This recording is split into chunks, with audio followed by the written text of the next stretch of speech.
John Stigliano. Hey, good to see you. Hey, good to see you. Come on in. Thank you. Go ahead and have a seat. Hope you had no trouble finding your way over here to the office. Not a bit. I had very clear instructions on how to get here. I found it right away. Good. And I got to tell you, on the way through the door when I came in here, I saw a matched set of golf clubs up on the wall. It said Jack Nicklaus on them. Tell me where you came across those. You noticed those, huh? I sure did. I got those as a birthday present from my wife a couple months ago. Wow. She got those at an auction she went to, and she knows how much of an avid golfer I am, and so she surprised me for my birthday. And I'm real proud of her. That was quite a find. I don't suppose you've tried those out yet, have you? No, I don't know if those are designed to be tried out, but I do play on a regular basis. That'd be a real temptation for me if I had them hanging on my wall. I'm kind of scared to touch them. I'm just not that good enough. They're not quite good enough yet. All right. Well, listen, I want to thank you for taking time out of your busy schedule to meet with me today. As I mentioned to you on the phone, we're putting together a small group of company presidents and key people just like you to talk about ways that we can impact bottom line profits and productivities in companies much like yours. Okay. It would be helpful, I think, if before we started, you knew a little bit more about our firm and how we operate. And then it would certainly be helpful to me if you could tell me something about yours so that I can understand better how you communicate with each other in your organization. Would that be okay? Yeah, because from the conversation on the phone, I really wasn't quite sure exactly what you do, but you know, I'd like to know what you do. Sure. I wonder if it would be possible for us to move over to the table over here, because I'd like to show you a few things. Would that be okay? No problem. Let's do that. All right. As I mentioned, I thought it might be helpful if first I could tell you a little bit about who we are and what we do, and then it would be helpful, John, if you could tell me a little bit about your organization and how you're structured. Would that be okay? That'd be great. In our company, we specialize primarily in working in-house with companies at the managerial leadership level in the company. And we work in-house on your goals, on your schedule, and we are able to produce very measurable and very inspectable results. Now, our goal, of course, is to work with all of your people, but I'm not here today to talk to you about all of your people. I'm here to invite you and perhaps one or two of your key people to attend what we call an executive showcase, which is an opportunity for you to see firsthand how we produce the results that we produce. What I'd like to do is show you a little bit about some of the organizations that we've done business with. Here's a list of a number of them and some statements from some of them. Perhaps you recognize some of these companies, both small and large, that we've done work with in the past. Sure. Are these your clients here? Yes, they're both my clients and clients that are done by other organizations that belong to part of our franchise network all across the country. Okay. And here's a letter from one of our local organizations. You've heard of Greyhound Bus Line, and you can see some of the results that we've been able to produce for them. There's also a nice letter in here from a local investment corporation. You might know a little bit about these people. Yeah, they're just about 15, 20 minutes down the road. I get some of their people call on me from time to time. Yeah. Ask you a little bit more about your company and how you're structured so that I can understand better how you communicate with each other within your organization. That'd be okay? That'd be great. What I'm going to do is I'm going to just draw a little circle here on my paper, and I'm going to put your name in here, John. Now, I understand that you're the chief executive. Is that correct? Yes, I'm the chief executive officer. What else would you like to know? All right. Tell me a little bit first, John, how some of the things that you've been able to do thus far to build your company. How did you get to be the CEO of your company? Well, we've been in business for about 50 years. So the business was primarily started by my father and my uncle. I see. Back in the early 40s. We started out basically as a two-man business and have grown now to where we've got about 75. Shortly should be about 80 employees. And we roughly stay about that throughout the year.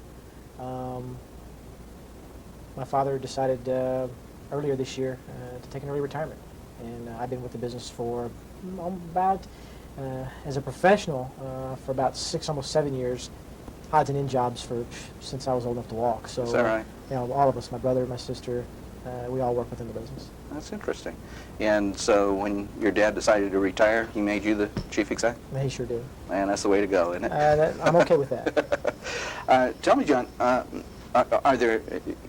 being a manufacturing firm, I suspect that this is divided up into a number of different little parts. Is that?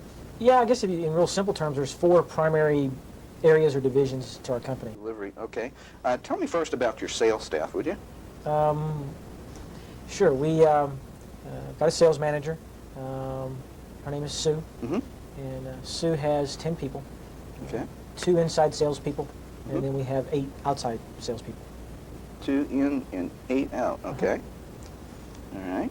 And they're primarily responsible for bringing in business for your organization. And Yeah, we manufacture pumps and we market those to some of the oil and gas related companies here within about a 250-mile radius. I see. And each of those reps has a specific territory, and they go out and sell to that different territory. I see. Tell me about your administration. Who's in charge there? That's Judy. Judy? Judy runs the administrative department. In fact, Judy is my assistant, and then we have 4 other assistants that work that primarily report to Judy. Okay. And who's in charge out on the manufacturing floor? That's Fred. Uh-huh. We've got 2 shifts. 2 shifts, We've got, if I'm not mistaken, I believe we have 30 on the day shift, and we have 15 on the night shift. Okay.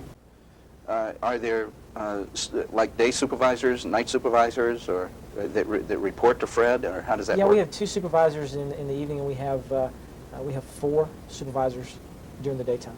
Okay. All right. And how about delivery? That would be Steve, Uh-huh. and then we have 10 different trucks that to do the deliveries for us, and then we've got drivers that work in that department. And are there people that load these trucks out there with Steve? Or? Yeah, there's about 4 or 5 people that help in the loading and unloading of the trucks, and then we have a driver for each. And we have some part-time people that help us from time to time in there, but they're not full-time employees. Okay. Let me just show you this and make sure that I've made a kind of a basic picture of the company. Is there anything that you would change about that or add to it? Sales with Sue and the 2 in and 8 out salespeople. Administration with 4. Then we have 2 shifts with 4 supervisors on day and 2 at night.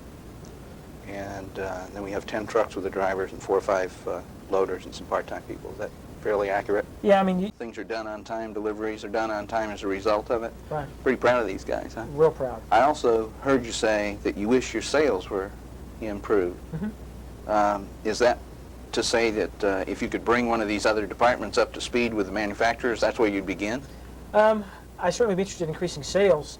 Yeah, in fact, do you do sales training? Supposing you wanted to bring them up to speed with your manufacturing, what are some of the things that you feel that they could do differently than they're doing now that would have an impact on profits and productivity? Well, one, I could just have them out and about making more sales calls. I see them in the office too much, and when they're in the office, that means they're not selling, and that doesn't make anybody any money. You know, I don't know if our repeat factor is as high as I'd like for it to be. I mean, I know our quality's high, but it goes. Sometimes there's gaps in between when we do business with some of our older clients. Is that right?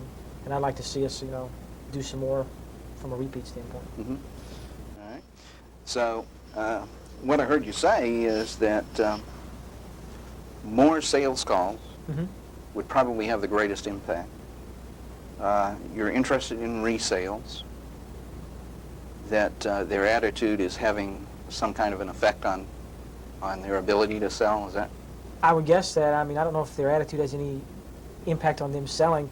I just know that sometimes when they're in the office, they're not always the most positive. I see. They complain a lot about, low commissions or not enough prospects or just little things like that. So just a little bitty chatter that goes on, just some negativity.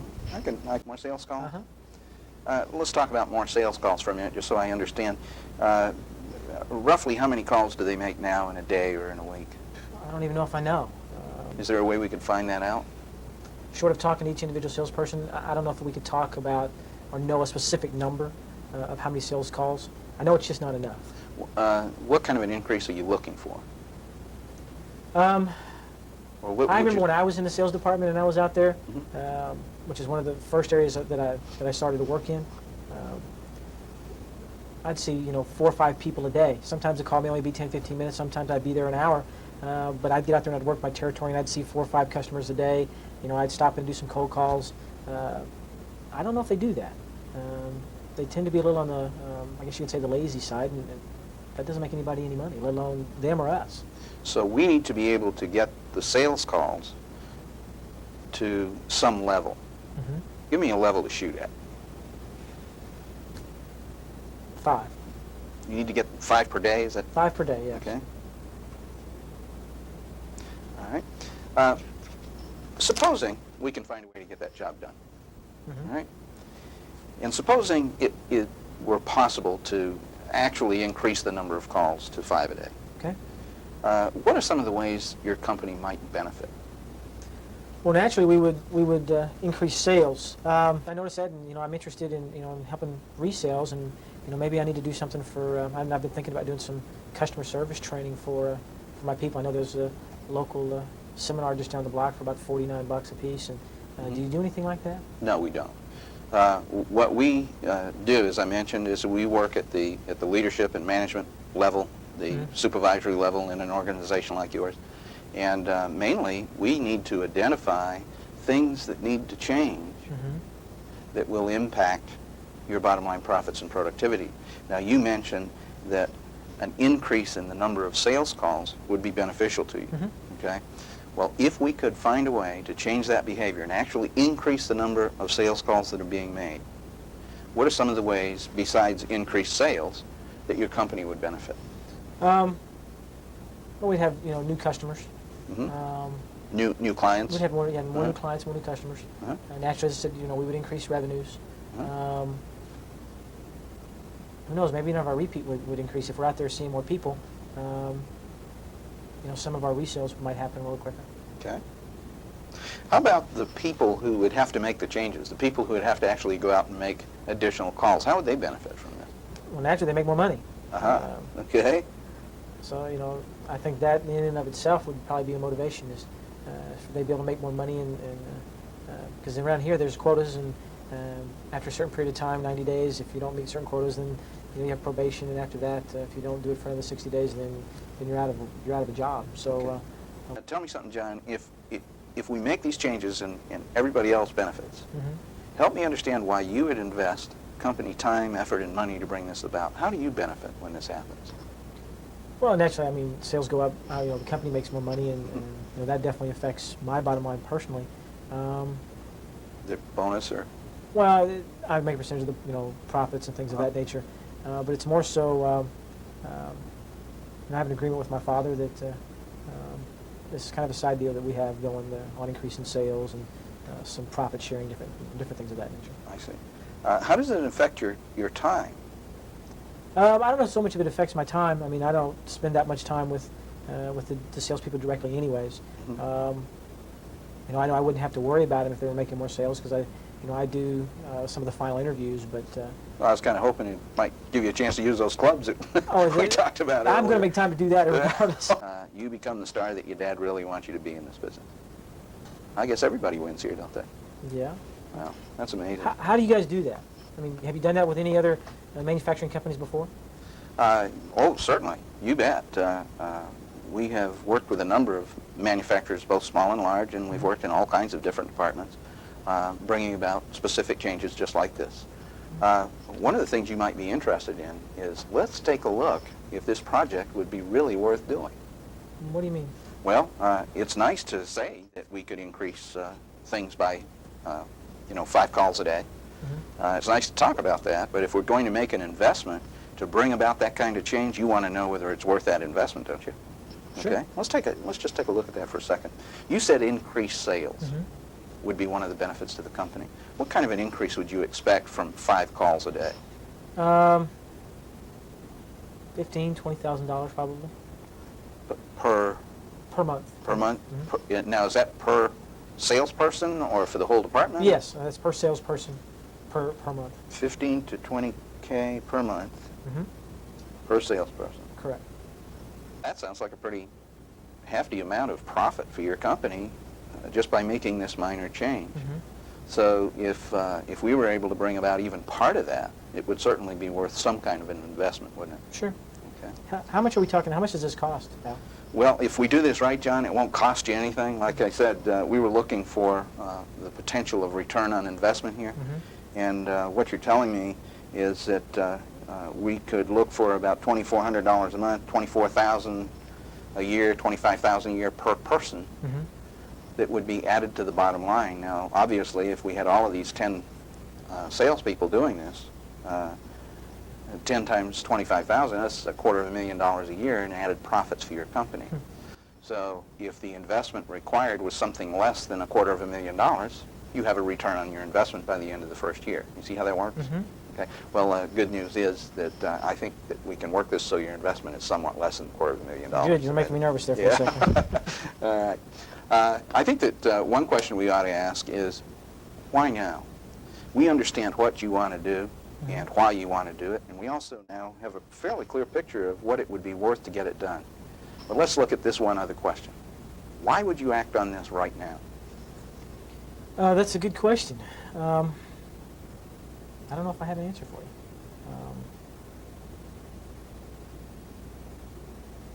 That's a good question.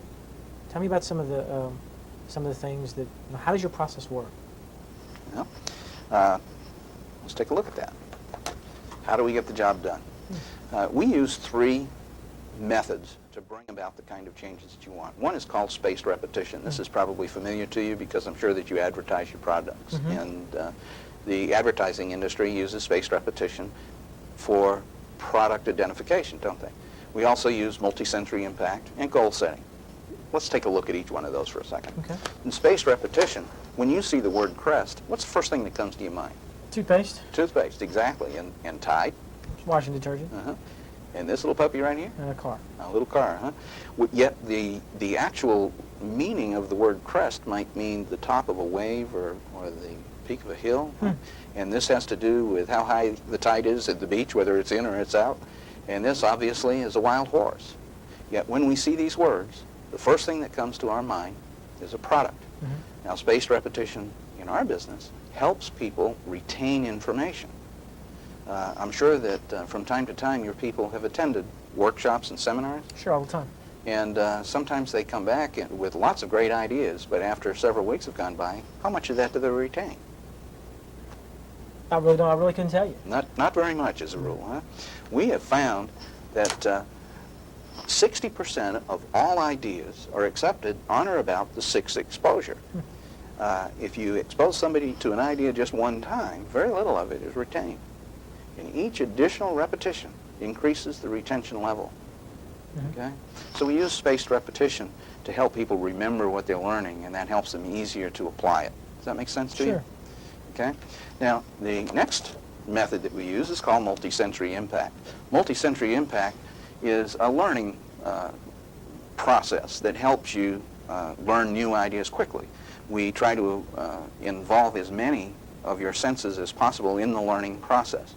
So in order to do this, we have recorded our program material verbatim on a cassette tape. And one of the things that we do to help people make the learning process convenient is we ask them to read the text material and listen to it at the same time. This involves both their sense of sight and their sense of hearing in the learning process. We also tell them to do something that we've been telling people not to do all their lives. We tell them to write in the book. Now, when they write in the book, this begins then to involve their tactile sense or their sense of touch, doesn't it? So when you wrap these 3 senses together, learning comes about a lot quicker. Okay?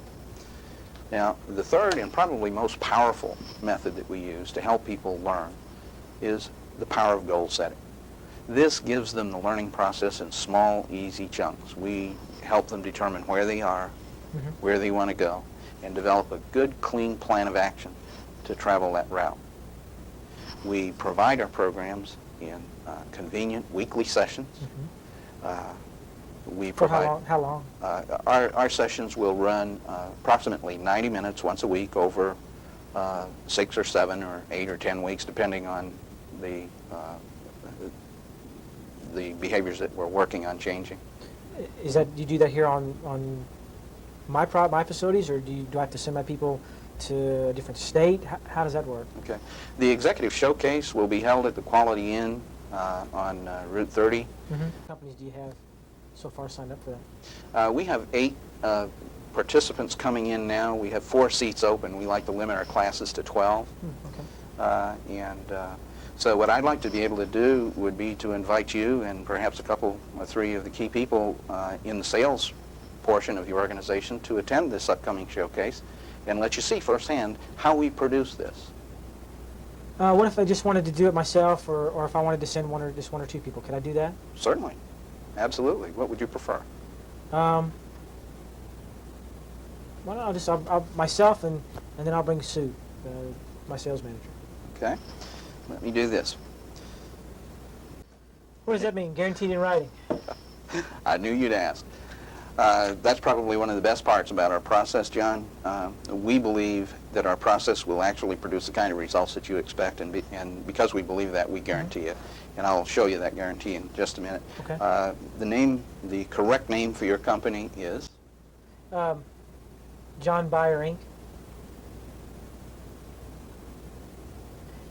Now, how much is this going to cost? All right. The investment required for this will be $950 per person attending. And as I mentioned, the results are guaranteed. $950 pieces, so we're looking at $1,900 for two of us. That's correct. It's kind of high, isn't it?